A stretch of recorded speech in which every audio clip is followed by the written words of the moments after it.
En primer lugar, quería decir que el empresariado privado peruano formal hace mucho tiempo ha incorporado los principios del Pacto Mundial en temas de derechos humanos, medio ambiente, anticorrupción y derechos laborales dentro de su estrategia empresarial. Como decía un compatriota tuyo, Octavio Paz, siempre menciono que fue premio Nobel, cuando cayó el muro de Berlín, él decía que las respuestas no fuesen las correctas no significa que las preguntas no lo fueran. Y los empresarios, cuando cayó el muro de Berlín, las preguntas que siguen vigentes es cómo crear riqueza, porque hay que crear riqueza, es muy importante crear riqueza, y saberla distribuir también. Cómo generar una sociedad meritocrática, con mayor movilidad vertical, ¿no? Y que reduzca la pobreza. Cómo superar los estereotipos entre el sector privado, las ONG y el gobierno para trabajar juntos para luchar contra los déficits educativos, ¿no? Felizmente esa ideología que cayó por el muro de Berlín, ¿no? Que proponía la dinámica para cambiar el conflicto y no el consenso, ha dado lugar a que en el mundo, a nivel mundial, la respuesta correcta a estas preguntas sea una vigorosa economía de mercado, pero que tenga dos apellidos: responsabilidad social y empresarial. Vemos ahora que el monopolio de la sensibilidad social no la tienen los políticos, ni los intelectuales, ni los académicos, los empresarios también. Queremos que el mundo esté mejor para que nuestros hijos y nuestros nietos estén mejor. Muchos empresarios han pasado del éxito a la trascendencia y ven la generación de riqueza como una herramienta para servir a la sociedad, ¿no? Siempre cito a Winston Churchill cuando decía: es una idea socialista o comunista decir que hacer utilidades es un vicio. El verdadero vicio es hacer pérdidas. Y más aún, una mujer como Margaret Thatcher, que era muy práctica, decía: nadie se hubiese acordado del buen samaritano si solamente hubiese tenido buenas intenciones. También tenía dinero, ¿no? Gracias a esta economía de mercado, 600 millones de chinos han dejado de ser pobres, ¿no? Y en América Latina, en el Perú particularmente, 6 millones de peruanos han dejado de ser pobres. Lo que creo que es muy importante es que, así como las empresas privadas formales, porque el gran problema en el Perú, en muchas empresas formales aplican los principios del pacto. El gran problema es la informalidad. ¿De qué nos valdría tener la mejor regulación ambiental si solamente el 50% de la economía lo aplica, o que tienes el 70% de la población económicamente activa en el sector informal? Ese es uno de los temas, por ejemplo, que el sector privado peruano, en el caso, por ejemplo, de la COP20 y en la COP21 en París, propusimos que se ponga en el tema, en la agenda, el tema de la informalidad. Porque si arreglas el tema de la informalidad, por ejemplo, en pesca, arreglas el tema de la pesca ilegal, la tala ilegal, la industria ilegal, los dentistas ilegales, por todos lados, ese tema ayuda rápidamente a reducir, a obtener los objetivos del milenio.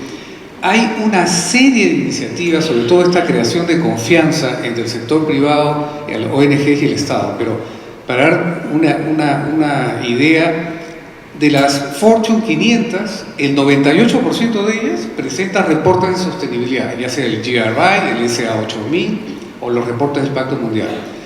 Como sector privado quisiéramos también que exista lo que se llama RSO, responsabilidad social de las ONGs, porque hay muchas, así como nosotros estamos haciendo joint ventures sociales con muchas ONGs, y muchas empresas tenemos certificaciones ambientales, sociales y auditorías ecológicas, también quisiéramos que se haga un reporte de las ONGs, porque muchas de ellas, de manera con mucha carga ideológica y no científica, detienen inversiones importantes por factores ideológicos y no científicos. Entonces, desde el sector privado también quisiéramos que, por ejemplo, un organismo como la APSI, la Agencia Peruana de Cooperación Internacional, tenga, así como los empresarios tenemos que reportar los formales, obviamente, reportamos los estados financieros, lo que estamos haciendo en avances en temas de derechos humanos, medio ambiente, anticorrupción y derechos laborales. Quisiéramos también que otros sectores también empiecen a reportar su GRI, su GRI o su reporte del Pacto Mundial, y también agencias del gobierno. Sería interesante muchas veces los problemas ambientales no son generados por la empresa privada formal, sino también por algunos entes del Estado. Entonces, creo que la creación de una arquitectura de comunicaciones, y esto, como te decía muy bien Roberto hace unos momentos, los partenariados entre el sector privado, el gobierno y las ONGs están dando resultados. Por ejemplo, en el Perú, en el tema de educación, Empresarios por la Educación ha mapeado todas las iniciativas que las empresas habían hecho después de pagar impuestos para ayudar a la educación en el Perú, porque sabemos que una manera de acelerar nuestra entrada al primer mundo es invertir en educación. Y así en varios temas de género hay un montón de buenas prácticas. Se sorprenderían de la cantidad de cosas buenas que hay, que hace el empresario privado formal, insisto, el empresario privado formal. Yo quisiera, este foro, creo que es un tema común a toda América Latina, el tema de la informalidad. Y, por ejemplo, el tema ambiental, solamente arreglando el tema de la minería informal o la pesca informal, el tema de la acidificación de los mares o el tema del CO2. Porque hace poco estuvo en la COP20, de ahí termino Diana, de esta primera intervención, es clarísimo que hay una falsa dicotomía entre crecimiento y prosperidad económica y respeto por el medio ambiente. Es una falsa dicotomía. Hay países como Dinamarca que tiene un PBI per cápita tanto o más que los Estados Unidos, pero su huella de carbono per cápita es la tercera parte de los Estados Unidos, ¿no? O sea que es perfectamente hacer un modelo verde, y aparte eso genera muchísima innovación en el diseño, en la optimización de las funciones de costo de las empresas, en atraer inversiones que toma en cuenta eso, porque la ciudadanía corporativa es muy importante para atraer a los consumidores e inversionistas que ahora introducen en sus procesos de decisión de compra si es que la empresa es una buena ciudadana del mundo, si respeta los derechos humanos y se proyecta positivamente a la sociedad.